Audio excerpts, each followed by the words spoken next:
Hello everyone, welcome to another episode in my channel where we'll discuss how the research or bench work can lead to startups or businesses that will help in achieving the Viksit Bharat goal by the government of India. The government for last one decade has been pushing for reaching a point where we can say India is self-reliant and a Viksit Bharat or developed nation by 2047.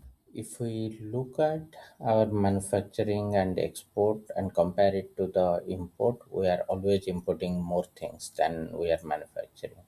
And startup is one way that can help in reducing the import on the things we are dependent on and manufacture things which we can export and get more money to the Indian ecosystem. And this can happen through entrepreneurship and startups. And some of you might know what a startup is, but this is an entity that generates business, employment, and profit, and it should be new to the ecosystem. It cannot be a grocery shop, cannot be a momo shop, which is like redundant. It should be something really new and that solves a purpose of the society or for the country. And you all might be knowing that government is pushing for make in India, right?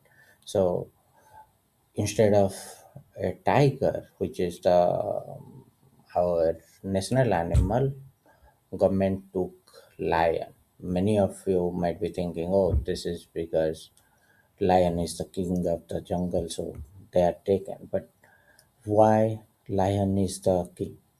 The first thing we all need to understand is lion is not the fastest animal, not the wisest, not the biggest, not the heaviest animal in the forest, but still it is the king.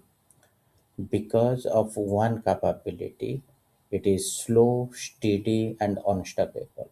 And it thinks he is the king. And that mindset makes lion is the king. And our government chose that purposefully to tell everyone India is unstoppable and India will rule the market in near future. In the lab, if we look at it, from PCR machine to gel top to nanodrop PCR workstations, everything centrifuge, everything you can see except this one, like, and there are few other things which are actually made in India, but most of the things still we are using in high end research are imported, or part of the things like we say assembled in India, but the parts also come from outside. So but if we look at the growth in last 10 years or so. So we have jumped more than tenfold on number of startups, number of patents granted, and number of unicorns. From four unicorns to have reached more than 100 unicorns in the last 10 years. And the global innovation index has jumped from 81 to 39. There is a long way to go, but that's a good sign that India is doing well in at least in last 10 years. And if we look at state wise, uh, also Maharashtra tops the list, but Odisha needs a lot of more investment, more encouragement for the people to have more startups. The major challenge what a startup face is the cash flow as well as the competition. Most of the time, the market doesn't accept the products. And in the last 4 years, I realized that even if the product is good quality at par with any other competitors in the market, still people prefer a foreign brand. And this is not about quality or anything, it is just about the brand value. There is a saying like "जो दिखता है वो बिकता है." In India, the other thing is the belief, whether we believe in our Indian products or something coming from outside, and it is all about the brand value. If you get the same product from different country or region, most of the people will prefer something from US, UK, Germany, France. But if there are no other options, we'll go to Indian, Chinese, or other countries. And this is because of the brand value, and it has nothing to do with the quality. And it is the perception actually that plays a role. It is all about human psychology and behavior. I don't know how many of you know this dirt mouth facial scar experiment.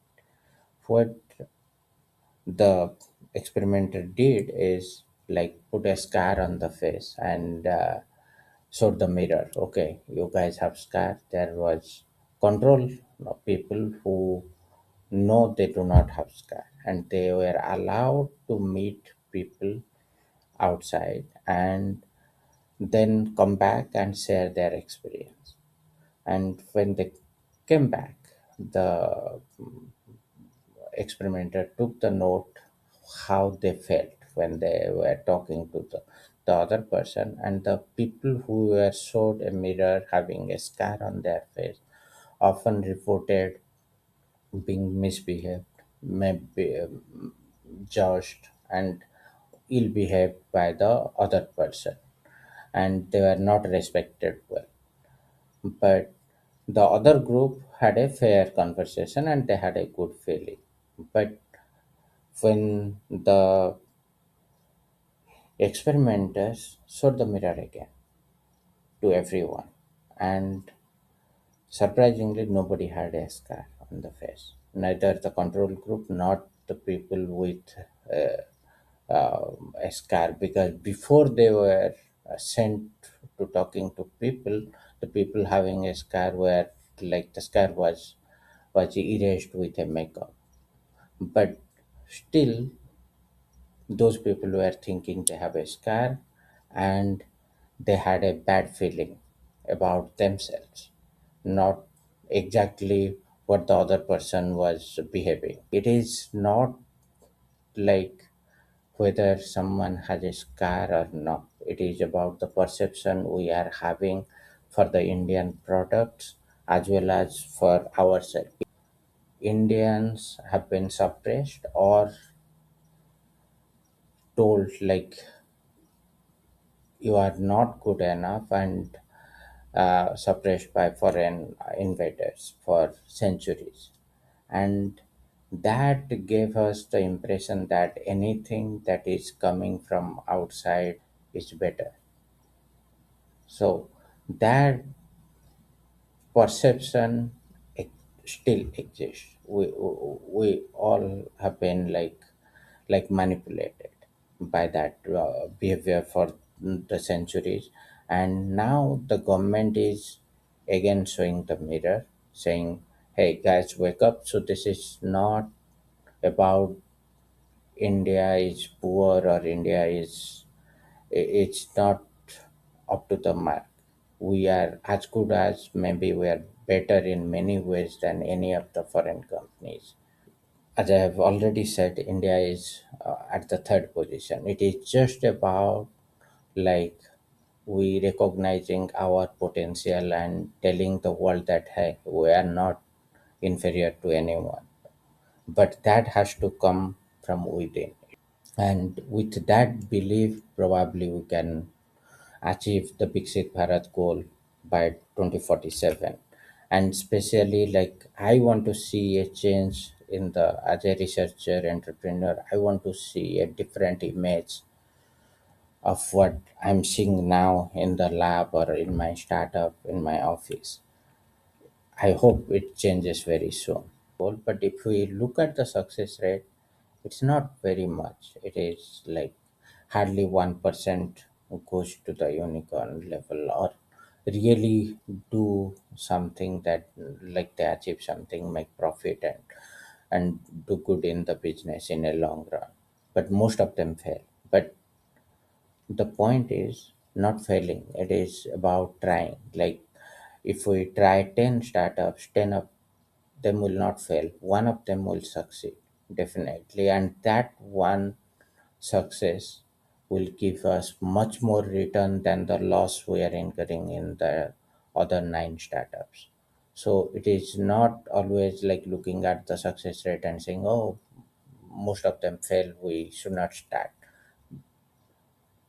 It fails because we are experimenting, and that is part of the journey. So failing is not bad at all. I would say if you have some idea, something, you start. I have not failed yet in 4 years. I have started. There will be ups, downs, losses, but one thing for sure, you will learn a lot of things in the way. You will make mistakes and you will learn. So it is not about succeeding, making profit or making money. So if you are thinking, oh, you'll make money, so start a startup, don't do that. It's not about money unless you stay in the business for a very long time. So one of the Sayari that says, like, if nothing happens in life, I don't worry. At least we will have some experience or learning through the startups. And I urge everyone to take this one message and try doing something that will contribute to India's vision for a Viksit Bharat by 2047. Hope new startups come with new ideas and make India a developed nation. Thank you.